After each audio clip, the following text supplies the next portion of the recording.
آپ سن رہے ہیں کتاب میں کسی کی بیٹی نہیں، سب ہیڈنگ عیسائیوں کے جال میں۔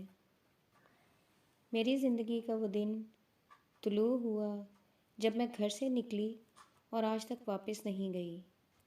لڑکیاں گھروں سے ڈولی میں نکلا کرتی ہیں، میں چوروں کی طرح نکلی، گھر سے کچھ رقم چرا کر اور اپنے زیورات اٹھا کر پرس میں ٹھونس لیے تھے۔ اس پرس اور پہنے ہوئے کپڑوں کے علاوہ میرے پاس کچھ نہیں تھا۔ میں نے گھر سے دور جا کر بھی پیچھے مڑ کر نہیں دیکھا۔ یہ گھر رشوت کے زور پر امیر اور ماڈرن بنا تھا۔ رشوت نے مجھے ڈس لیا اور میں جسے ایک گھر آباد کرنا تھا اور پاکستان کے وارثوں کو جنم دینا تھا، اس منزل کی طرف چل پڑی جہاں مجھ جیسی ہزاروں بیوائیں گھر اجاڑا کرتی تھیں اور پاکستان کے وارثوں کو پاکستان کے نام سے ہی ناآشنا کر دیتی تھیں۔ میں اس کی کوٹھی میں چلی گئی۔ وہ کالج گیا ہوا تھا۔ خان سامے نے میری بہت خاطر تواضع کی۔ 2 گھنٹے بعد وہ آ گیا۔ اس کے ساتھ 3 لڑکے تھے۔ وہ جابر اور حاکم قسم کا آدمی تھا۔ میں نے اسے الگ لے جا کر پرس کی ساری رقم اور زیورات اس کے آگے رکھ دیے اور کہا کہ یہ رکھ لو۔ اس نے بڑے اطمینان سے رقم اور زیورات پرس میں ڈالے اور پرس مجھے دے کر کہا، مجھے بے غیرت نہ سمجھو۔ اس نے مجھے میرا کمرہ دکھایا اور پوچھا، اپنی ضرورتیں بتاؤ۔ اگر میں آپ کو تفصیل سے بتانے لگوں کہ ان 4 لڑکوں نے مجھے 8-9 مہینے اپنے پاس کس طرح رکھا تو آپ یقین نہیں کریں گے، کیونکہ آپ بھی انہی ایڈیٹروں میں سے ہیں جو لکھا کرتے ہیں کہ ہمارا نوجوان طبقہ گمراہ ہو گیا ہے۔ میں آپ کو صرف اتنا بتاتی ہوں کہ آپ نے اپنے نوجوان طبقے کو گمراہ کر دیا ہے۔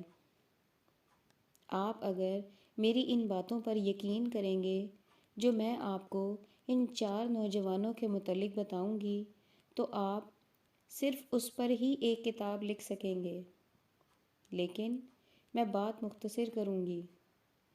وہ یہ ہے کہ وہ آوارہ امیر زادے تھے، لیکن میرے سامنے انہوں نے آوارگی کا کبھی اشارہ بھی نہ کیا۔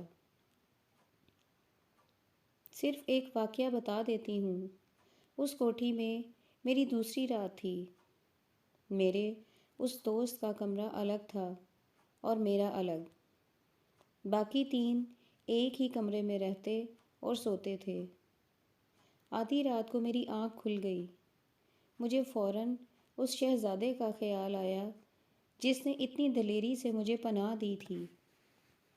اس کے انداز سے مجھے اطمینان ہو گیا تھا کہ وہ آخر دم تک میرا ساتھ دے گا، مگر اس نے اپنا رویہ تبدیل کر لیا تھا۔ پہلے وہ مجھے پاگلوں کی طرح چاہتا تھا، بلکہ چاٹتا، اور اب وہ بات نہیں رہی تھی۔ میں اس کی احسان مند تھی۔ زیورات اور رقم لینے سے اس نے انکار کر دیا تھا۔ میں اسے کچھ نہ کچھ ضرور دینا چاہتی تھی۔ میرے پاس اپنے خوبصورت جسم کے سوا اور تھا ہی کیا۔ یہ ایسی متاع تھی جو پہلے ہی لٹا چکی تھی۔ شرم و حجاب کا تو میری ذات میں وجود ہی نہیں تھا۔ میں اس کوٹھی میں اپنی کوئی حیثیت بنانا چاہتی تھی، اور وہ حیثیت داشتہ کی ہی ہو سکتی تھی۔ میں کمرے سے نکلی اور اس کے کمرے میں چلی گئی۔ وہ گہری نیند سویا ہوا تھا۔ میں نے آہستہ سے اس کی رضائی ہٹائی اور اس کے پاس لیٹ گئی۔ اس کی آنکھ کھل گئی۔ اس نے میرے منہ پر ہاتھ پھیرا اور بدک کر اٹھ بیٹھا۔ اس نے کہا، فوراً اپنے کمرے میں چلی جاؤ۔ میں نے اس کے گلے میں بازو ڈال کر پوچھا، یہ بے رخی کیوں؟ تمہیں معلوم ہے کہ میں شریف آدمی نہیں ہوں۔ اس نے کہا، لیکن تمہارا جسم مجھ پر حرام ہے۔ میں نے تمہیں پناہ دی ہے، تمہیں اپنی عیاشی کے لیے اپنے پاس نہیں رکھا۔ تم نے مجھے طعنہ دیا تھا کہ تم جسمانی عیاشی کے لیے مجھے اپنے ساتھ لیے لیے پھرتے تھے، اور اس نے کہا، میں تم پر ثابت کروں گا کہ میں کمینہ انسان نہیں ہوں۔ تم جانتی ہو کہ وہ کون سا نشہ ہے جو ہم چاروں نہیں کرتے، وہ کون سی بدکاری ہے جو ہم نہیں کرتے، لیکن ہم چاروں کے لیے تم عورت نہیں ہو۔ تم فوراً میرے کمرے سے نکل جاؤ۔ میں نے بہت کوشش کی کہ وہ مجھے اپنے بستر سے نہ اٹھائے، لیکن مجھے اٹھنا پڑا اور میں اس کے کمرے سے نکل آئی۔ پھر میں نے ان چاروں کی کچھ نہ کچھ خدمت کرنے کا یہ طریقہ اختیار کیا کہ ایک صبح ان کی رضائیاں طے کرنے لگی، مگر انہوں نے منع کر دیا۔ ان کے کمروں کی جھاڑ پونچھ کرنے لگی تو بھی انہوں نے روک دیا۔ میں نے اصرار کیا کہ میں یہ کام ضرور کروں گی، تو جاگیردار کے بیٹے نے مجھے ڈانٹ دیا۔ آپ سن کر حیران ہوں گے کہ وہ واقعی شریف لڑکے نہیں تھے۔ والدین کی اندھی دولت ہوٹلوں میں مجھ جیسی ماڈرن لڑکیوں کو کھلاتے اور شراب میں بہاتے تھے۔ کالج تو عیاشی کا ایک بہانہ تھا، لیکن میرے لیے وہ شریف اور بھلے مانس تھے۔ میں ان کی خدمت کرنا چاہتی تھی، لیکن وہ میری دیکھ بھال کرتے اور میری ضروریات کا خیال رکھتے تھے۔ وہ میرے ساتھ بے تکلفی سے گپ شپ لگاتے، میں ان کے ساتھ تاش بھی کھیلتی، لیکن انہوں نے کبھی ہلکی سی بدتمیزی بھی نہیں کی، کبھی بیہودہ مذاق نہیں کیا۔ یہی وہ نوجوان ہیں جن کے متعلق آپ کہا کرتے ہیں کہ گمراہ ہو گئے ہیں۔ یہ چاروں گمراہ تھے، یقیناً بھٹکے ہوئے تھے، لیکن میرے پاس آ کر ان کی راہیں سیدھی ہو جاتی تھیں۔ اس کا مطلب یہ تھا کہ ان کے اندر کردار زندہ تھا۔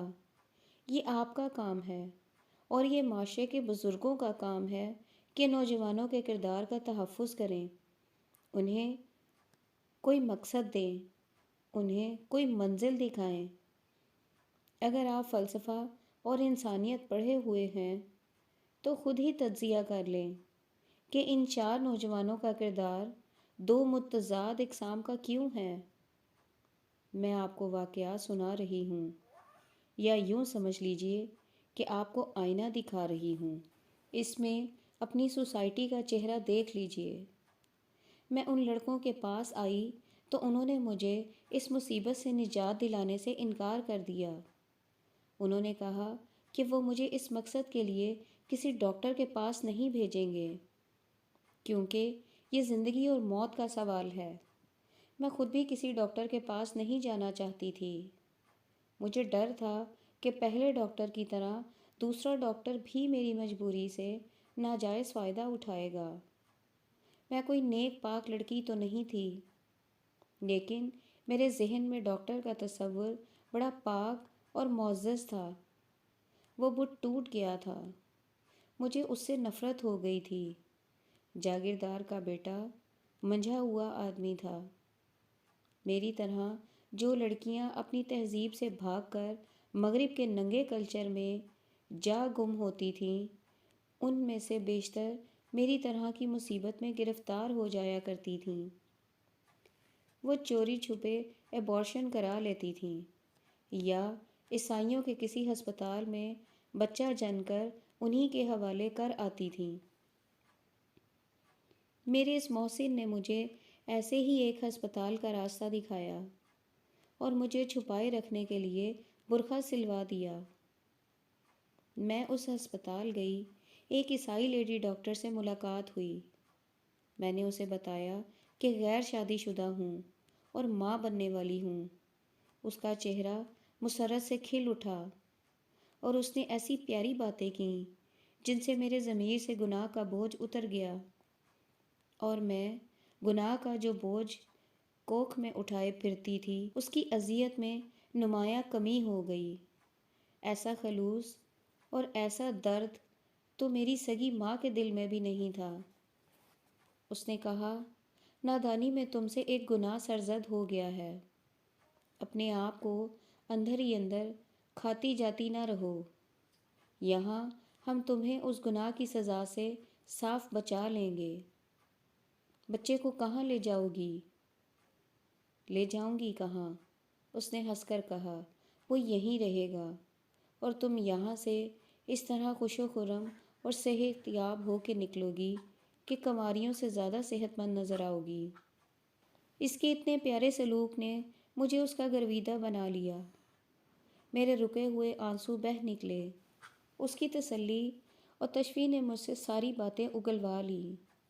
اسے جب یہ پتہ چلا کہ میں گھر سے بھاگی ہوئی ہوں اور عارضی طور پر غیر شادی شدہ مردوں کے ساتھ رہتی ہوں، تو اس نے کہا، بچے کی پیدائش کے بعد تمہارا سب سے بڑا مسئلہ یہ ہوگا کہ کہاں جاؤ گی، کہاں رہو گی، اور زندہ رہنے کے لیے کیا کرو گی۔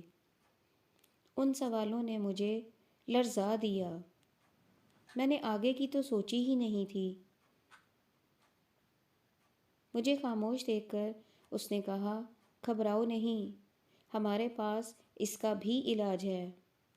ہم تمہیں باعزت طریقے سے اپنے پاس رکھیں گے، باعزت ذریعہ معاش دیں گے، اور کسی صاحب حیثیت سے تمہاری شادی کرائیں گے۔ میں بدستور خاموش تھی۔ میں بالکل خاموش تھی۔ اس نے میرے چہرے کا جائزہ لے کر کہا،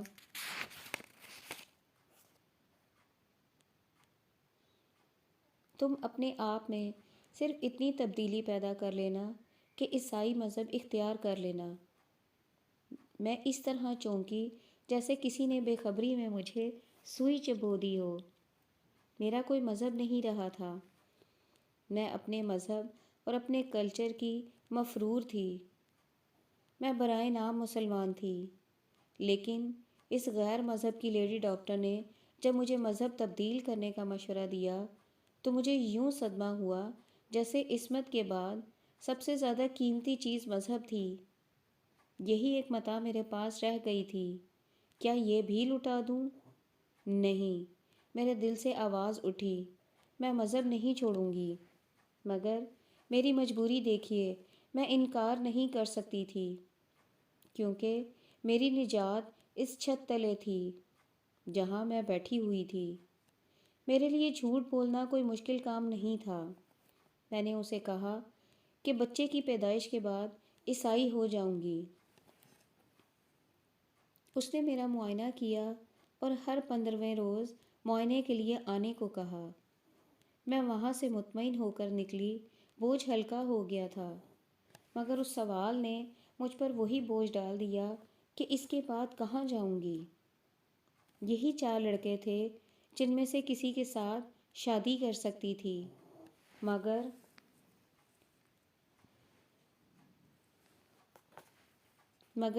ممکن نظر نہیں آتا تھا۔ یہی کچھ سوچتی میں لڑکوں کی کوٹھی میں پہنچی۔ لڑکوں کو بتایا کہ لیڈی ڈاکٹر نے کیا کہا اور میں نے کیا سوچا ہے۔ انہوں نے مجھے تسلی دے کر کہا کہ وہ وقت آ جائے تو دیکھا جائے گا۔ وقت گزرتا گیا، اذیت کی گھڑیاں لمبی تھیں۔ میں 15ویں روز لیڈی ڈاکٹر کے پاس جاتی تھی۔ ہر بار وہ میرا استقبال ایسے والہانہ انداز سے کرتی تھی جیسے ماں سسرال سے آئی ہوئی بیٹی کا کرتی ہے۔ ان 4 لڑکوں نے مجھے ایک قیمتی راز کی طرح چھپائے رکھا۔ میں سیاہ برقعے میں ایک سیاہ کالا راز بنی رہی، اور وہ دن آ گیا جو قیامت سے کم نہیں تھا۔ لیڈی ڈاکٹر نے مجھے 2 روز پہلے ہی ہسپتال میں داخل کر لیا تھا اور مجھے پرائیویٹ کمرے میں رکھا۔ رات کے وقت میں نے ایک بچے کو جنم دیا۔